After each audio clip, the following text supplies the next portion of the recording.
எல்லாருக்கும் வணக்கம். இப்போ நம்ம பார்க்க போற தலைப்பு பாத்தீங்கன்னா, குடும்பம் திடீரென்று சரிவது ஏன்? இதுதான் தலைப்பு. ஸோ நீங்க பாத்தீங்கன்னா, நமக்கு தெரிஞ்ச சர்க்கிள்ல சாதாரணமா நம்ம வாழ்ற வாழ்க்கையில பாத்தீங்கன்னா, நம்ம குடும்பமா இருக்கலாம், நம்ம அண்ணன் தம்பி அக்கா தங்கச்சி, இல்ல நம்ம நண்பர்கள், இல்ல நம்ம கூட வேலை பார்க்கறவங்க, இப்படி ஏதாவது ஒரு குடும்பத்தை பாத்தீங்கன்னா திடீர்னு ஒரு மிகப்பெரிய சரிவை சந்திப்பாங்க. நல்லா சின்ன வயசுல இருந்து நல்லா படிச்சிருப்பாங்க, வேலைக்கு போயிருப்பாங்க, நல்ல மேரேஜ் பண்ணியிருப்பாங்க, குழந்தை குட்டி எல்லாம் நல்லா இருக்கும். கிட்டத்தட்ட பாத்தீங்கன்னா ஒரு மிட் ஏஜ்ல ஒரு 35-40 அந்த ரேஞ்சில் பார்க்கும்போது திடீர்னு ஒரு குடும்பமே அப்படியே திடீர்னு ஒரு பெரிய சரிவை சந்திக்கும்.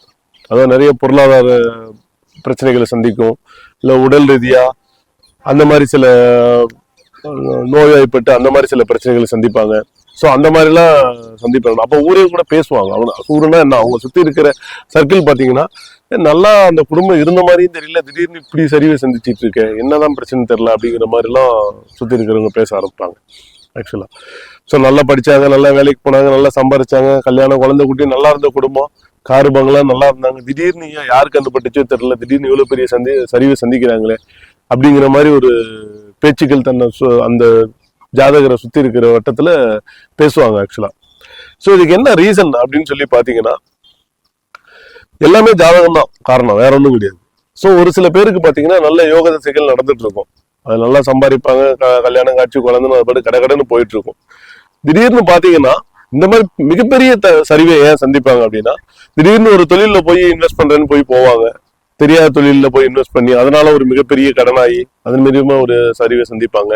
இல்ல ஒரு ஸ்பெகுலேஷன், அதாவது ஷேர் மார்க்கெட்டு அந்த மாதிரி விஷயங்கள் இன்வெஸ்ட் பண்ணி அதன் மூலியமா ஒரு சரிவை சந்திப்பாங்க. இல்ல 1க்கு 5 தரம் வட்டி அப்படின்னு சொல்லிட்டு யாரையா நம்பி காசு கொடுத்து ஏமாறுறது.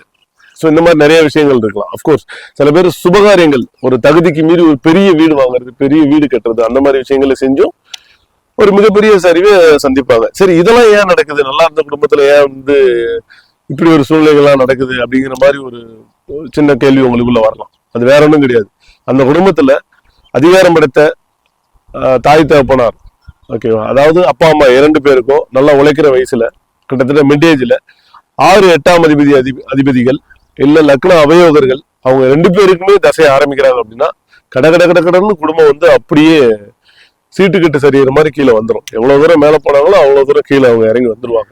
ஸோ இது கண்டிப்பா அவங்க ஜாதகத்துல நடக்கும். நன்றி, வணக்கம்.